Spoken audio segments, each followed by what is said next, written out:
블랙 먼데이를 보내고 난 후 뉴욕 증시 오늘은 그래도 반등해주나 싶었는데 오늘도 역시나 3대 지수가 하락한 채 마무리가 됐습니다. 현재 관세와 관련된 여러 가지 이슈들 때문에 뉴욕 증시가 흔들린다라는 발언들도 있지만 사실 그 안에서는 굉장히 불안정한 경제 지표들도 한몫을 해주고 있는데요. 오늘 발표됐던 주요 경제 지표들을 확인을 해보시면 또 그 안에서 엇갈린 방향성을 체크를 해볼 수가 있겠습니다. 일단 최근에 미국 안에서의 경제 70%를 차지하는 소비 부분의 경기도나 징조가 굉장히 크게 드러나고 있죠. 오늘 발표된 중소기업 낙관 지수를 보더라도 해당 부분을 느껴볼 수가 있겠는데요. 이 중소기업 낙관 지수 지난 2월에 2.1포인트 하락하면서 100.7을 기록했다라고 독립사업자 연맹이 발표를 했습니다. 이는 소비자와 기업 신뢰도 또 주식시장을 모두 하락하는 모습들을 그대로 반영한 게 되겠고요.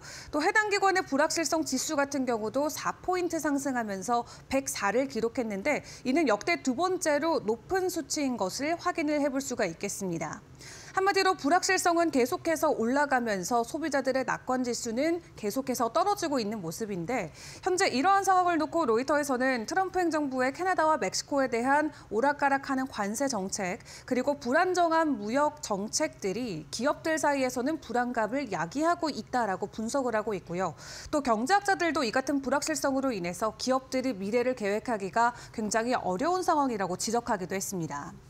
그리고 이날 발표됐던 또 다른 지표죠. 고용 쪽의 졸지 보고서도 확인을 해봐야겠는데요.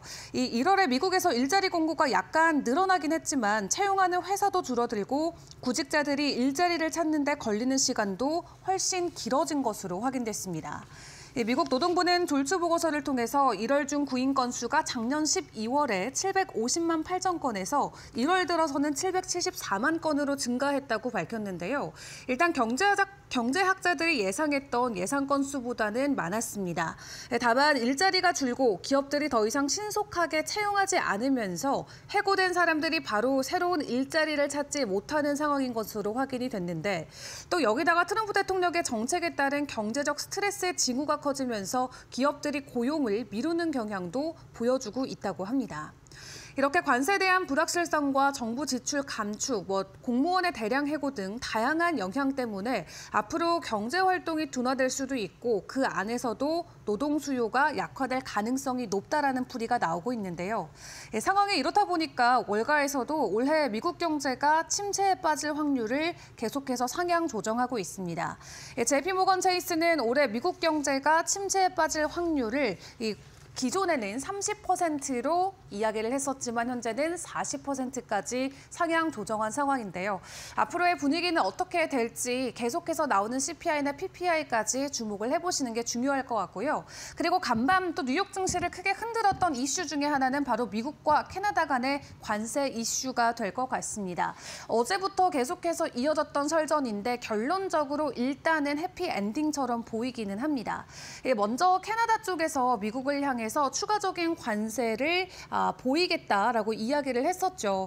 미국으로 보내는 전기요금에 대해서 25%의 수출세를 부과하겠다라고 이야기를 했는데 이에 트럼프 대통령이 온타리오주의 전기 할증률 부과를 강력하게 비판하면서 이 캐나다산의 철강과 알루미늄 관세를 기존 25%에서 50%까지 올리는 등 즉각적인 재보복 조치를 발표하기도 했습니다.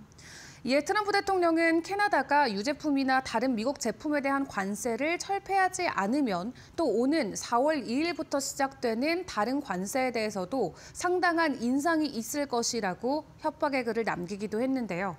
이렇게 양국의 무역 전쟁이 격화 양상으로 치닫는 모습을 보이면서 증시의 불안감이 커졌고 캐나다 온타리오주가 미국으로 수출하는 전기에 대한 25% 항공료 부과를 잠정 보류하겠다고 밝히자 시장은 일단은 안도하는 모습을 보이기도 했습니다.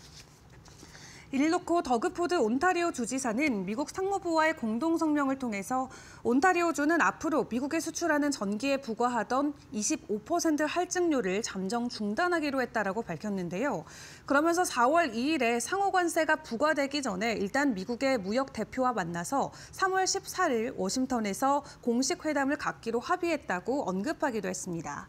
일단 이에 따라서 격화 조짐을 보였던 미국과 캐나다 간의 관세 전쟁도 돌파구를 마련할 수 있을지가 주목되고 있는데요. 일단 그럼에도 불구하고 푸드 총리 같은 경우는 만약 캐나다가 경기 침체에 빠진다면 그것은 트럼프 불황이 될 것이다라고 이야기를 하면서 모든 책임은 전적으로 트럼프 대통령에게 있다라고 이야기를 하기도 했습니다. 월가에서는 상황이 이렇다 보니까 미국 증시 투자의 비중을 줄이려는 움직임도 재빨리 확산이 되고 있습니다. 투자은행 시티 같은 경우도 지금까지 미국 증시에 대한 비중 확대 의견을 이어왔었는데 간밤 중립으로 하향 조정하는 모습을 보이기도 했고요. 관세 정책과 관련해서 여러 가지 불확실성 때문에 크게 흔들리는 증시의 모습이 포착이 되자 월가에서도 일자는 계속해서 상황을 면밀하게 주시해야 된다라는 코멘트를 내놓고 있습니다. 자, 그런 가운데 그나마 시장 안에 조금 긍정적인 이슈로 작용될 수 있을 부분은 미국과 우크라이나가 30일 동안 휴전하는 것에 함께 동의했다라는 부분이 될 것 같습니다. 자, 이제 공을 러시아에게 넘어간 상황인데요. 러시아 측의 입장은 아직까지는 나오고 있지는 않습니다만 긍정적으로 합의가 될 가능성에 시장의 전문가들은 무게를 두고 있습니다. 일단 30일간 러시아와 우크라이나에서 휴전하는 방안의 전격 미국과 우크라이나가 합의하면서 3년 넘게 이어졌던 전쟁의 종식 논의가 급물살을 타게 됐는데요. 일단 양국은 서로 상호 합의에 따라서 연장될 수 있다라고 이야기하면서 러시아 측의 답변을 기다리겠다고 입장을 밝혔습니다. 뿐만 아니라 유럽연합의 지도부 또한 해당 내용을 굉장히 반겼는데요. 이 미국과 우크라이나 간의 고위급 회담 결과가 우크라이나의 포괄적이고 정의롭고 또 항구적 평화를 위한 긍정적인 전개다라고 평가하면서 해당 내용을 긍정적으로 받아들였습니다. 우선 이번 회동을 통해서 우크라이나 군사 지원의 대가로 미국이 요구해온 광물 협정 역시 조기에 타결하기로 뜻을 모을 것으로 보여지는 상황인데요. 일단 그런 가운데 트럼프 대통령 같은 경우는 오는 13일 백악관에서 나토 사무총장과 회동한다라는 내용이 오늘 새벽에 밝혀지기도 했습니다. 트럼프 대통령이 지난 1월 20일 취임 이후에 북미와 유럽의 안보 그리고 외교 동맹체인 나토 수장과 만나는 건 처음인데요. 일단 두 사람이 만나는 회담에서 종전 협상과 관련된 내용이라던가 추가적인 안보 보장 문제가 중점적으로 다뤄질 전망입니다. 최근에 글로벌 증시를 크게 흔들었던 이슈를 놓고 두 수장이 만나게 되는데 어떤 내용들이 전해질지를 중요하게 점검해 보시는 게 좋겠습니다.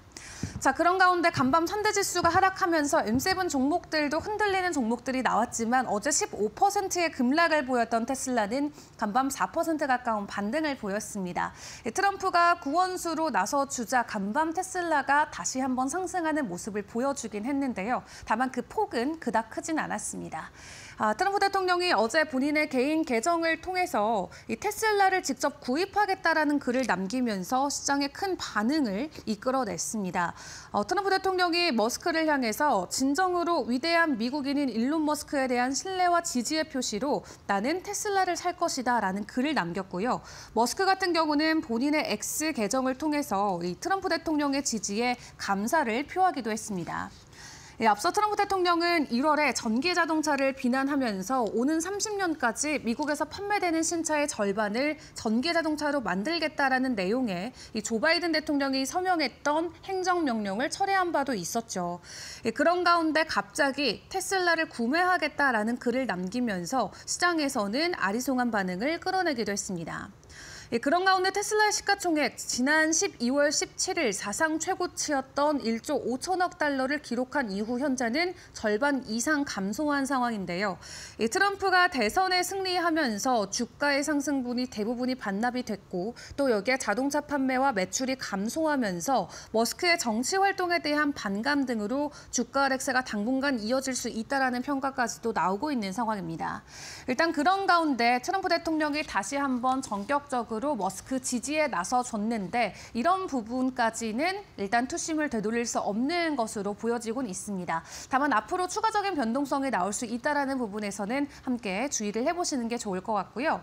그리고 간밤 비트코인을 비롯해서 가상자산들도 나름의 반등 흐름을 보여주긴 했습니다. 비트코인 83,000달러까지 일단 일시적으로 올라가는 모습이 나왔는데 이 블랙럭시오가 다시 한번 비트코인에 대한 긍정적인 평가의 코멘트를 내놓으면서 또 시장의 주목을 받기도 했습니다.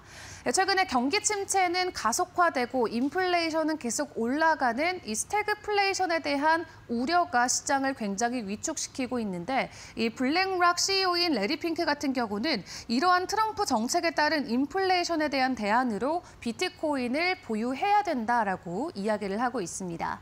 전반적으로 글로벌 해칭 자산으로도 분류될 수 있는 하나의 자산이기 때문에 이런 가치들이 더욱더 부각된다면 시장에서는 분명히 추가적인 가격 반등이 나올 수 있다라고 이야기를 하고 있는데요.